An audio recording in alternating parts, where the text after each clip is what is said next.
My mother and I are very close. She raised me alone because my father left us when I was a kid. I always look up to her because for me, she's a definition of a real life superhero. I have seen her work day and night just to support my dreams. She sacrificed so much for me that even if there is nothing left for her, she is more than willing to give everything to me. This is how much she loves me. And I could say that we don't have a fortunate and comfortable life. I could remember how we used to go to different places. After all, we always got kicked out of our apartments because we couldn't pay rent on time. I admit that there are times that I blamed everything on my mother. I would shout at her and rebel at times because I couldn't understand the weight of the situation. And I guess that it is pretty normal for someone to act that way during that age. And I'm so fortunate to have a mother who is patient and understanding. She let me understand the situation and mold me to become resilient and hopeful despite our situation. I could also remember how many people mistreated me. There are times when we reached out for help, but instead of assistance, they gave us side eyes and insults. We were judged, and my mother couldn't even have a permanent job. She would work as a fast food crew, laundry girl, garbage lady, lawn mower, and even a babysitter. It breaks my heart to see her suffer like this, all because life wasn't even in our favor. We were born into an unfortunate life pushed below the poverty line. But that doesn't stop me from reaching my dreams. To dream of a better life for me and my mother. So my mother and I worked hard to get me enrolled in a prestigious school, and because I was witty and pretty smart, I got accepted into the university through a scholarship program. I was able to enter a university that provided a quality education. I worked hard to earn my degree and graduate with flying colors, because in this way I can make my mother proud and it can bring us out of poverty. I believe that education was the gate that opened me to so many opportunities and possibilities. As soon as I finished college, I made a mark in the university as one of the best students, and they hired me to become an instructor. I was fortunate to have an instant career opportunity right after college. I teach history at my university, and just less than a year I was given a promotion. I was able to set my foot high in the field of academia. I was known for my methods of teaching and even for my research studies. Through this, I was able to give my mother our very own house, and that made her happy. And for me, that was the most precious thing I did for her. On top of that, I met the love of my life when I was teaching at the university. I met John, my husband and co-teacher. We dated for almost 2 years until we decided to get married. We were deeply in love with each other, and while I was enjoying my married life, I didn't forget to spoil my mother with all the things she deserves as well. I took her on many travels and let her experience the things we weren't able to experience when I was young. My love for her runs deep, and by the time John and I were able to build a family of 3, it is where everything went downhill.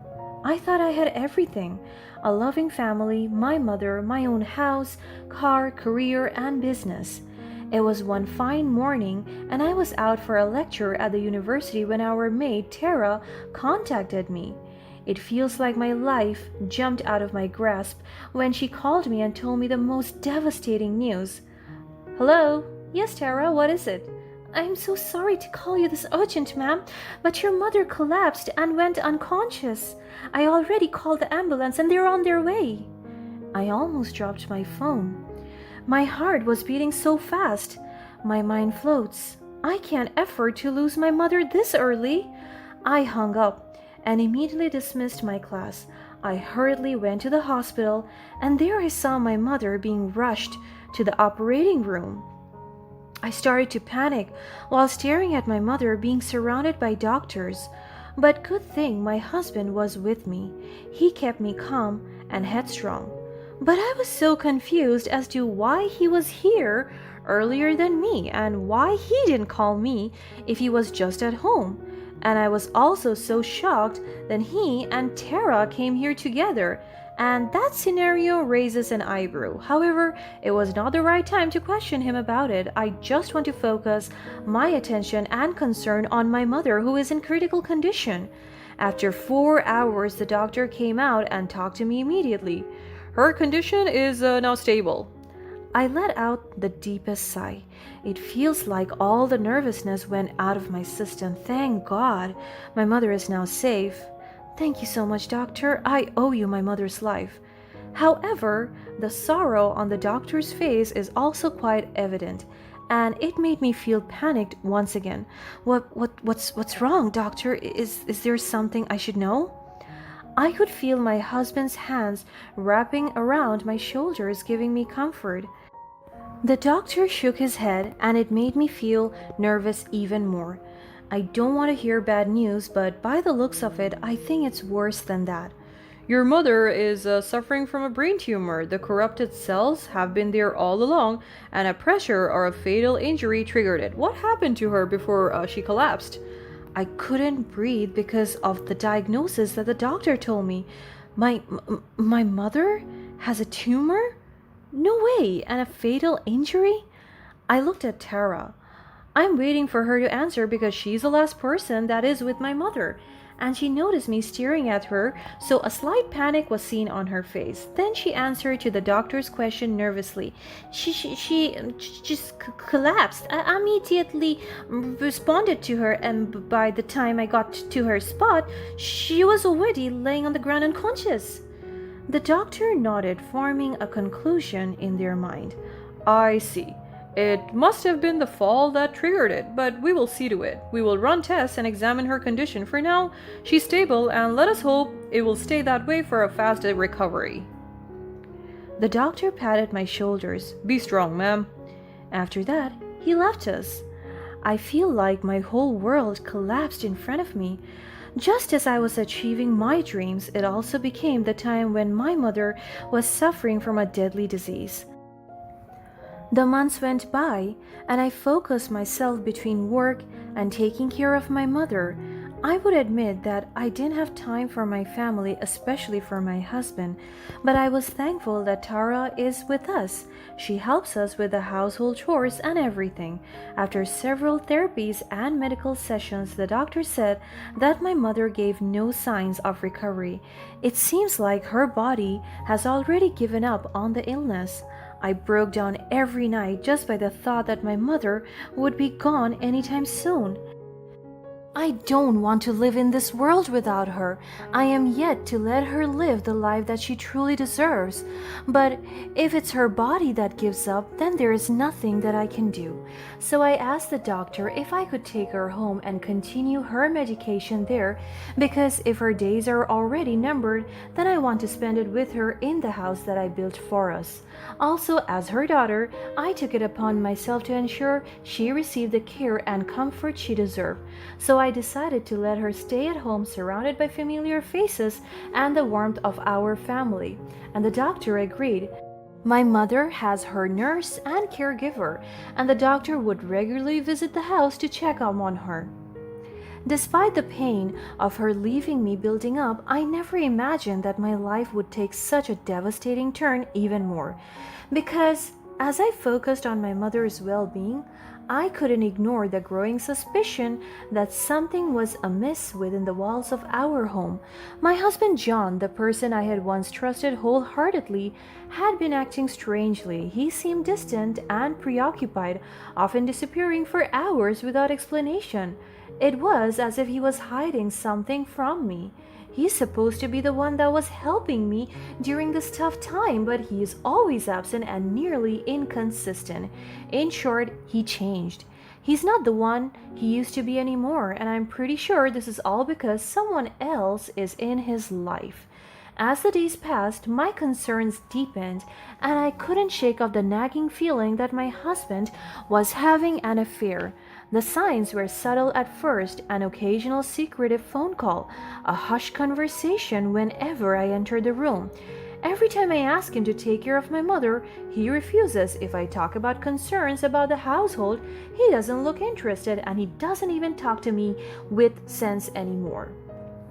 But the doubts began to consume me, fueling my already heightened emotions amidst my mother's deteriorating health. It feels like my past has been haunting me. The feeling of misfortune and negativities have filled my life once again, the same things I felt during my childhood. But I maintain headstrong. I wanted my mother to see me calm and collected. I have to be strong for her. So, despite all the possibilities that my husband is cheating, I disregarded all of it and just focused on my mother and her well being. I decided to take a leave from the university to dedicate all my time and effort to my mother. Aside from that, I also want to play my role as a wife and mother. I spent most of my days taking care of my mother and running errands. And every time I went out, I would leave a camera on standby to record little moments of my mother, so that when she left this world, I have something to reminisce about. In an attempt to ensure my mother received proper care while I ran errands, I assigned Tara to assist her. I trusted her and believed she would treat my mother with the utmost respect and compassion. I reassured myself that there was a caretaker and nurse on duty as well, convinced that my mother was in safe hands. But as the days passed, I couldn't shake off the feeling that something was off. There were moments when I would come home and find Tara and my husband engaged in whispered conversations. They have these secret eye contacts that are very flirtatious. Also, they kept on talking, and in fact, my husband would rather talk to her than to me. Their secretive exchanges only intensified my suspicions, and I felt a sense of betrayal cutting through me like a knife. On top of that, my husband's disdain for my mother's presence in our home became increasingly evident. He resented her living with us, always pushing to send her back to the hospital, but I refused to give in. I wanted to be there for my mother to provide her comfort and care during her remaining days alive. It was a decision that only fueled the growing tension between John and me. Then, one fateful day, I returned home from an errand. I told Tara to look over my mother, but this time the nurse and caregiver were both off duty. And as soon as I got home, my heart was heavy with worry for my mother. As I stepped inside, an eerie silence enveloped the house. The air seemed heavy with foreboding energy, and an inexplicable sense of dread washed over me. I knew something was wrong. Rushing through the house, I searched for any sign of my mother, hoping to find her safe and sound. But when I reached her room, I was met with a sight that shattered my world. My mother lay motionless, her eyes closed, her spirit gone. There were no signs of an attack or any apparent cause of death. It was as if she had simply slipped away. At that moment, grief and anguish consumed me. I shouted and broke down. I cried until I couldn't properly breathe anymore, all the while clutching my dead mother in my bare arms. I cradled my mother's lifeless body, feeling a deep sense of loss that threatened to suffocate me. But beneath the crushing weight of sorrow, a fierce determination ignited within me. I knew deep within my soul that my mother hadn't died naturally. She had been taken from me, stolen by an unforgivable act. In short, she was murdered. Driven by a desperate need for justice, I began piecing together the fragments of the puzzle, determined to find the truth. And then it happened. I stumbled upon a hidden truth that shattered the fragments of trust I had left. I remembered my secret camera. I immediately reviewed the recent footage when everything had transpired. With trembling hands and a mix of fear and anticipation, I pressed play, revealing the sinister truth. The footage showed Tara and John hatching a wicked plan, plotting my mother's demise. Their face twisted with malice, their voices filled with cold-hearted intent. I couldn't believe what I was witnessing. The very people I had entrusted with my mother's care had conspired to take her life. The shock and betrayal washed over me like a tidal wave, leaving me breathless and filled with a mixture of anger and sorrow. At that moment, everything fell into place. The secret conversations, the suspicious behavior, the disdain my husband held for my mother, it all made sense now. John and Tara had plotted to remove my mother from the equation, to eliminate the burden she represented to their clandestine affair. And I also realized that maybe Tara hurt my mother, that's why she got injured and was hospitalized. As the weight of the truth settled upon me, I knew I had to make choice. I could crumble under the weight of my pain and let them get away with their heinous act, or I could rise, confront them, and fight for justice. Despite the grief that threatened to consume me, I found strength within myself. I would not let my mother's death be in vain. I vowed to expose their wickedness, bring the truth to light, and ensure they face the consequences of their actions. With the evidence in hand, I confronted them both. How could you? How could you betray me and take away my mother? He just smirked at me. Your mother was a burden to us. We had our lives to live, May. She was holding us back. Tara stood next to him, wearing her smug face. Yeah, you were suffocating us with your constant need to play the dutiful daughter. My hands tightened around the evidence that I hold. I spoke to them while my voice was shaking with anger. You think you can just throw away a person's life like that? You have no idea what my mother meant to me. I took a deep breath and stepped forward, presenting the camera footage. Well, guess what? I have proof of your sick plan. I have evidence of your betrayal and cold-heartedness. John and Tara exchanged nervous glances, their arrogance fading away. The air crackled with tension as I laid bare the betrayal, the camera footage serving as an irrefutable witness to their guilt. His face paled, his eyes dirting with a mixture of fear and desperation. He tried to deny it, to conjure up feeble excuses, but I could see the truth etched across his features. Where did you get that? This means nothing. It means everything, John. You took away the most precious person in my life, and now you'll pay for it. I reached for my phone and dialed the police. My eyes never left John and Tara. Hello, this is May Thompson. I need to report a murder and provide evidence. Please send the police to my address immediately. Tara tried to grab the phone from my hand, but I stepped back, out of her reach. You can't do this. You have no proof. I smiled with a glimmer of triumph in my eyes. Oh, but I do, Tara. And the police will be here soon to arrest both of you. You'll pay for what you have done. The room falls silent as the weight of my words hanged in the air. Fear and panic begin to take hold of John and Tara. Mia, please, we can talk about this. We can work something out. It's too late, John. You made your choice and now you'll face the consequences. The distant sound of sirens grows louder, signaling the approaching police. My determination solidified and I stood tall, ready to face the justice I fought for so hard. But my pursuit of justice didn't end there. I couldn't allow Tara to escape accountability either.